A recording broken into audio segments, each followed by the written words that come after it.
Awesome. Let's do this then. Okay. Ready. Thanks for being here, Ashley. Thank you for having me. You're joining us for the 4th ever recorded It Takes a Village series. And the background on that, I'll give to you. It's all regarding the Ogden Marathon. Ogden Marathon is, of course, a great community event operated by the Goal Foundation. The planning of the event has its high and low work seasons, but it's really a 12-month cycle. Being that it's such a big event, I wanted to start sitting down and talking with the people that are integrally involved with it. I'm the operations director and the race director for the marathon for the past 3 iterations of that event. Next year, we'll be moving into the 25th anniversary.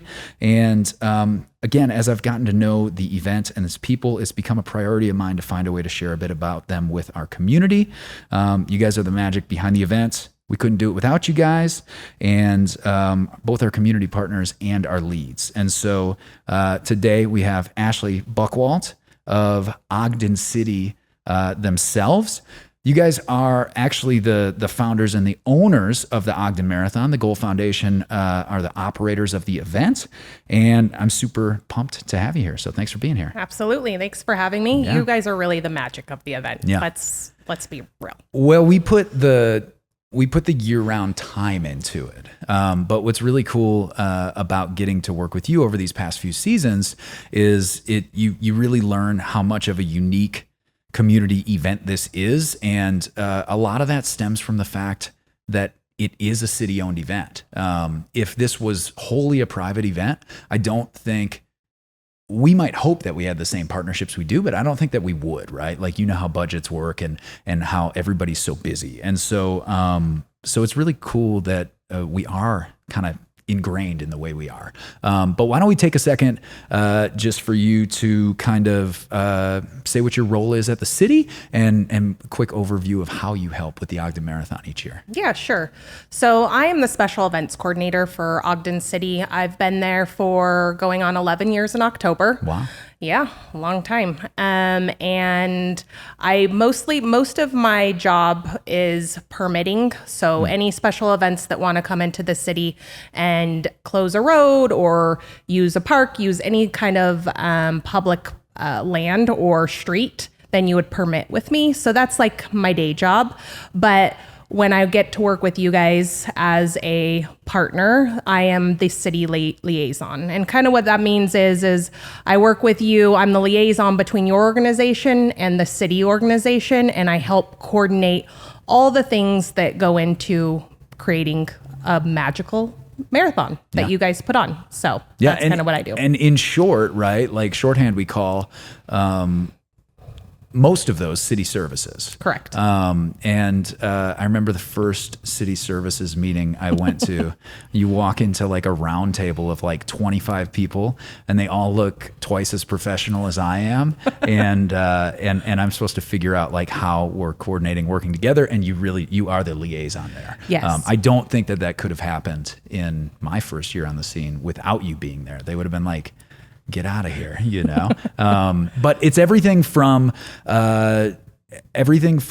garbage trucks to closing down city streets, to street sweepers, to helping get sandbags on barricades, to even on the higher level, even though we have separate meetings for these, public safety with OPD and Ogden Fire Department. So it's really a pretty big role that you play in this event. Yeah.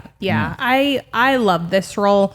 I think it's a role that's needed. I think for me, it is crucial to be able to have a partnership with you, and then also to have those clear expectations to the goal organization, and then also what the city is going to provide, and bring that communication together so it runs smoothly. As you know, the marathon doesn't happen overnight. It's a lot of communication. It's a lot of detail. It's a lot of time. And I feel like building trust and relationships is so important for some of these larger events to be pulled off.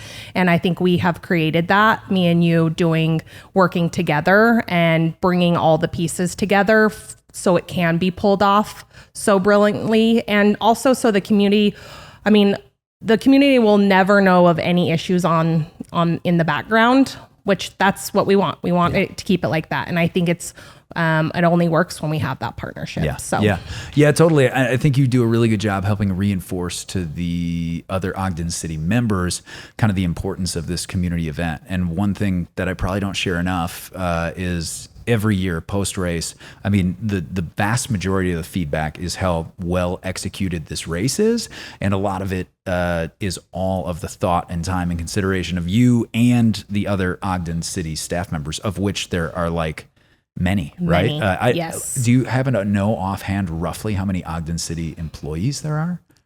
Like throughout the city, or just like it's in the hundreds, right? Yeah, it's 600 plus. Yeah, wow. So 600 plus, and I like in these city services meetings for the marathon, we engage with, I don't know, 20 to 25, right? But then they're working with their workers to kind of come out that are getting scheduled to help with the marathon.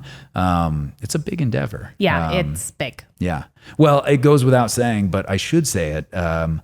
We're indebted and grateful to the work that you guys put into the event, because it really does help make a world-class event. And as I travel around and see other events, that it's the difference is that coordination between our nonprofit and these public entities like you guys. So how about so you've worked you said your position 11 years, and so were you in the marathon from the beginning of that then?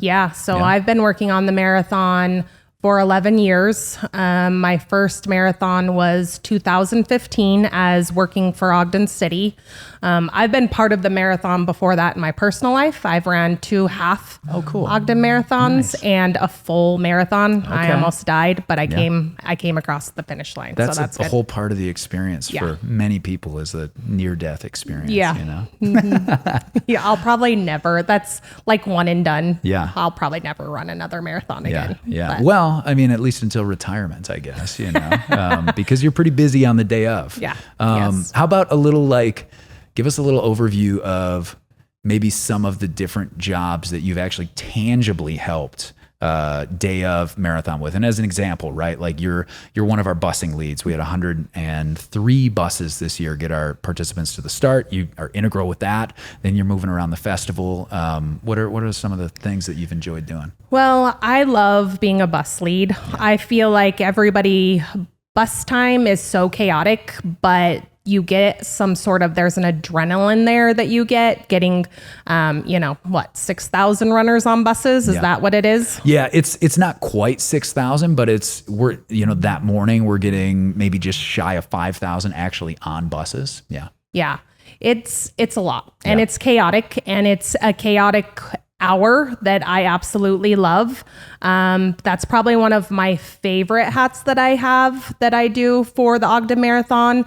But I think even prior to that, like the work happens, weeks prior, as you know. Yeah. Day before event, I'm working with you on closing roads, closing down, the heart of 25th Street, and making sure that we've, crossed our T's, dotted our I's in that, and working with all the businesses downtown. Yeah. And then, as you know, prior to that, working with city services, making sure all those departments that come and help, we're on the same page, and, we know what we have to provide for the day of marathon. And then, like you said, day of the buses, I love that. But then being part of the marathon and being able to walk around on the finish line festival is always great. Seeing the runners come in, and then, with my work on, I make sure that, police and fire have everything they need. Parks has what they need. I'm communicating to them. They communicate to me, which then I communicate to you if we have any issues. Yeah. So Yeah, it's a lot. It is. It's fun, cool, though. It's an energetic day. Yeah.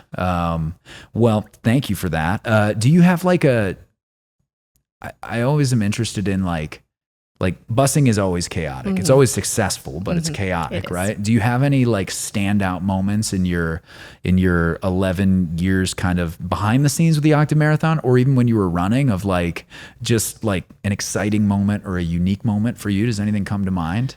Well, I think you guys talk about this a lot, but I think the last runner in on the finish line is always super special, and watching them come in, and then not only watching them come in, but also to see the marathon staff, the goal staff, just them looking around, you guys so exhausted, to be able to see You guys work so hard and so tired, but pulling off such an amazing event is, for me, it makes all of it worth it, right? And I love seeing you guys being so happy with what we have pulled off together. And I think that's pretty magical. I think a lot of you guys don't get credit in that way, but you guys do pull off this amazing event. It's so many long hours and so many, so much communication that goes out there to everybody and endless meetings with all the people. But then to see you guys completely wrap it up in a bow at the very end is perfect. I feel like that's a special moment for me. I'll never forget another time. It was after it was done. It was a couple years ago. One of your guys' old goal members, CT. I don't know if you've ever met CT. Yeah. We were cleaning up and we were, I think all the way done, super tired, and CT wants to do a chest bump. So I'm like, sure, let's do a chest bump. We do this chest bump. Both of us go flying back on our backs. I thought I broke something in me, but I for sure thought I broke something in CT. She just sat there and laughed. It was awesome. So that was another, to be able to celebrate the after part of the marathon is super fun. Yeah. So I think those types of stories you don't really hear, but it's important to know that the celebration afterwards. Yeah, the camaraderie behind the scenes is real. And in the pre-week moments you spoke about, I usually am talking to myself about those camaraderie moments as a mantra, you know, to kind of get me through. So I think anybody in events can kind of understand that aspect. So thanks for sharing. That last runner crossing is a special moment, and I think we try to do our best to all be present and have as many of our leads there as we can as well to witness that moment, celebrate that last runner. That's awesome. Thanks for sharing. So I think because you're in this special position, you touch all sorts of other events, other Ogden owned and produced events, right? Yep. And events that people are bringing to the city. If you had to do an elevator pitch for what makes Ogden so special and why you're proud of being a part of this community, what would that look like? I definitely think it goes back to that partnership. We're very partnership driven. We talk about this all the time in our office and kind of partnerships between organizations that we work with, Goal, Visit Ogden, the county, other organizers that I talk to, big organized events that come in and talk to us and are pitching events to us. They always come in and say, how do you guys do it? How do you guys drop the ego and all work together as one to create something so great? And I truly believe that's what makes us so great. We are really good partner oriented, which just makes the community so strong. And we all want the community to be the focus of Ogden. And I feel like that's what makes it special. We love this community so much and we want it to, bring joy, and I think the events do that. And that's why I live in Ogden is because of that, because of community camaraderie, and all of us wanting to be here for one reason or another. And I think we work well together. Yeah. That's awesome. Well, especially what creates that magic you refer to is well-run and executed events. And it speaks a lot to a city like Ogden having a position like yours. It's very important. Without those positions and that attention to detail, there's a bit of translation that needs to happen between a person like me and maybe a waste hauler in Ogden City, right? They're two different positions, And so to have you as a facilitator and a translator and all those things, I think is key to not just the Ogden Marathon, but so much more. So I appreciate that. Yeah. I take pride in being able to be, communicate and be driven that way to be able to, be able to work with community organizers that want to just have a small event, to be able to be working with goal to have a large event. I want everybody to feel special and to be able to have that consistency across the board. And, I feel like it's important that everybody feels important through that process, no matter if it's small, medium, big. I try my best to create relationships and to communicate appropriately to everybody. So, yeah, well, I think you do a magnificent job at it. And it balanced with the fact that you're very inviting and inclusive, and also just the right amount of intimidating, because I was definitely like, oh my gosh, I've got to have my stuff together for this person, so that she can trust me, and so like you have all of those skills. So it's awesome. That. You do a great job. Yes. And I thank you for coming on here. Yeah, is there anything else absolutely. you want to add, or? No, you guys are the it. You guys make the magic. So I'm just part of it. We're appreciative that you let us, and I'm appreciative of your time. Absolutely. And thank you so much. Yes. And I'm going to continue to do my best and also slightly be intimidated by you, because that's just the good vibes that you throw out. I love that you think I'm intimidating. I'm gonna hold that against you. I'm kind of just razzing you a little bit because we're on camera. TV? And Okay. I'm like, yeah, we can do that. So thank you so much. Yes. Appreciate you. Yeah. Thank you. Sweet.